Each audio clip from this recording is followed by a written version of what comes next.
안녕하십니까. 법무비계 변준섭 변호사입니다. 박지원 변호사입니다. 반갑습니다. 반갑습니다. 여러 사건을 수행을 하다 보면 같은 사건이라도 의뢰인이 누구냐에 따라서 사건 결과가 달라지는 경우가 꽤 많이 있습니다. 있죠. 그게 왜 그러냐면 핵심은 그 변호사와 의뢰인이 어떻게 동등한 관계에서 잘 협력을 하느냐 여부에 따라 달라지는데요. 변호사님 사실 사건을 수행을 하면서 같이 일하고 싶은 의뢰인과 일하고 싶지 않고 설사 일한다 하더라도 변호사로서의 역량이 떨어질 가능성이 높은 의뢰인들의 유형이 있겠죠?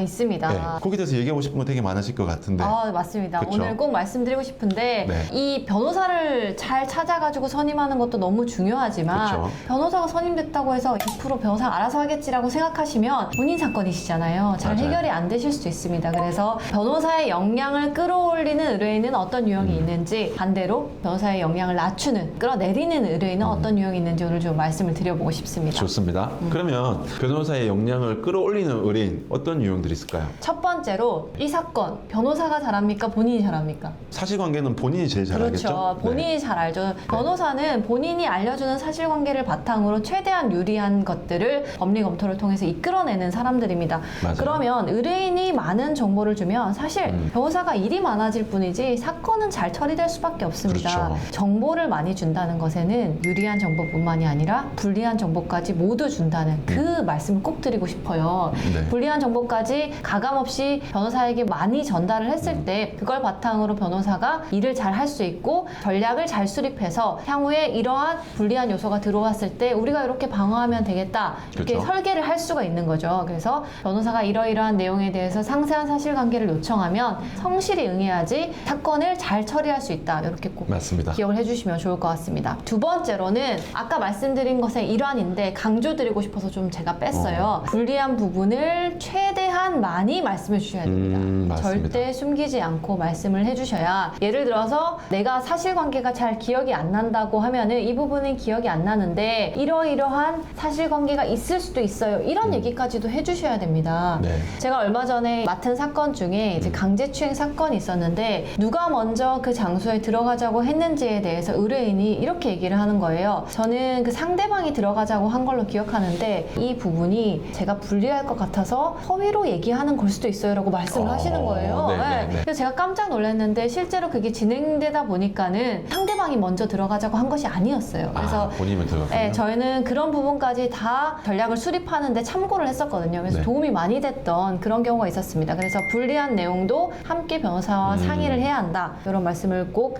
드리고 네. 싶고, 세 번째로는 저희가 서면을 작성하지 않습니까? 그렇죠. 의견서를 작성하는 경우도 있고 준비 서면, 소장, 여러 가지 다양한 서면을 작성해서 저희는 꼭 의뢰인 분들에게 드립니다. 네. 확인해 주세요라고 드리는데 어떤 의뢰인은 어련히 알아서 잘 하셨겠죠라고 하는 의뢰인도 있고 그 다음에 요거는 사실관계가 좀 다른 것 같습니다라고 말씀을 해주시는 의뢰인도 있어요. 근데 법리적인 부분이야 제가 이런 법리적인 부분은 잘 몰라서요라고 말씀하실 수 있는데 적어도 거기에 적혀있는 사실관계만큼은 본인이 제일 잘 아시잖아요. 그렇죠. 그러면 저희가 구성한 데서 잘못된 것이 없는지, 저희가 취지를 잘못 이해한 것이 없는지 꼭 꼼꼼하게 확인을 해주셔야 됩니다.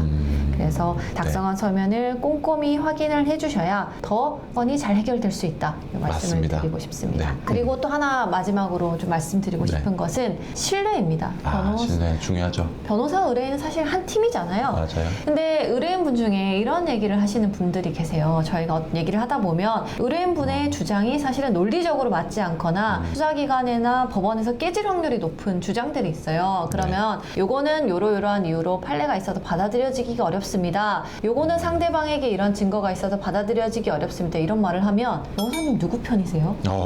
이런 말씀을 있죠. 하시는 계시죠. 의뢰인분들이 계세요. 맞아요. 왜 당연히 꼭 안 된다고만 생각하세요? 맞아요. 이런 분들. 네. 근데 저희는 사실 의뢰인 편이잖아요. 맞아요. 의뢰인 편이기 때문에 그런 말씀까지 드리는 것인데 신뢰하지 않고 무조건 나에게 좋은 얘기만 해주길 바라면 사건은 해결되지 않습니다. 맞아요. 그래서 변호사를 신뢰하고 막히면 의논하고 모르는 부분이 있으면 솔직하게 질문하고 변호사가 어떤 얘기를 할 때 신뢰를 바탕으로 변호사님이 이러이러한 측면이 불리하다고 말씀하시는데 제 생각에는 조금 더 요렇게 해서 저희한테 유리한 면을 끌어낼 수 있지 않을까요? 이런 방식으로 대화를 하시면 서로 좋은 결과를 이끌어낼 수 있다. 이렇게 말씀을 맞는 꼭 것 드리고 같아요. 싶습니다. 네. 그러면 변호사님, 오히려 변호사의 역량을 낮추는 의뢰인들 유형들 계시죠. 뭐가 있을까요? 일단 제가 네. 지금 말씀드렸던 것을 다 반대로 하시면은 그러겠죠? 그렇죠. 네. 생각해 볼까요? 사실대로 얘기 안 하는 의뢰인, 네. 그리고 불리한 내용 숨기는 의뢰인, 네. 그리고 변호사가 작성하는 서면을 확인도 안 하는 의뢰인, 그리고 변호사를 못 믿는 의뢰인. 그렇죠. 맞나요? 네. 그런 의뢰인들이 있고 하나만 더 말씀드리면은 못 믿는 의뢰인에서 좀 연결되는 문제인데 AI 많이 쓰시잖아요. 그렇죠. 저는 사실은 의뢰인이나 변호사님들이나 AI 활용을 적극 권장하는 편이거든요. 근데 그거를 조금 잘못 사용하시는 분들이 계세요.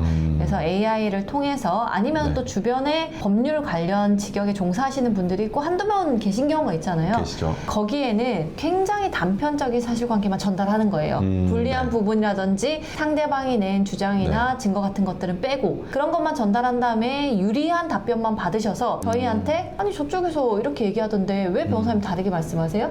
이렇게 말씀하시는 경우가 있어요.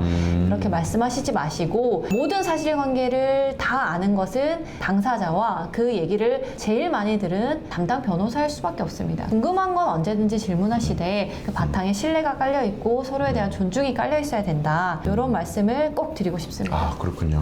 그러면 결국 좋은 결과는 어떻게 도출할 수 있을까요? 사건을 잘 해결하려면 사실은 변호사만 잘해서 되는 일이 아니라 의뢰인분 역시 같이 잘 협력을 해주셔야 되고 그리고 의뢰인분이 좀 열심히 해주시면 저희도 힘이 나요. 네, 맞아요. 그리고 열심히 해서 잘 되고 싶다는 마음이 강해져요. 맞아요. 네, 그래서 같이 한 팀이라는 생각으로 사건을 해결해 나가시면 더 좋은 결과가 있을 거라고 생각이 됩니다. 저도 같은 생각입니다. 네. 오늘 여기까지 할까요? 네, 감사합니다. 감사합니다.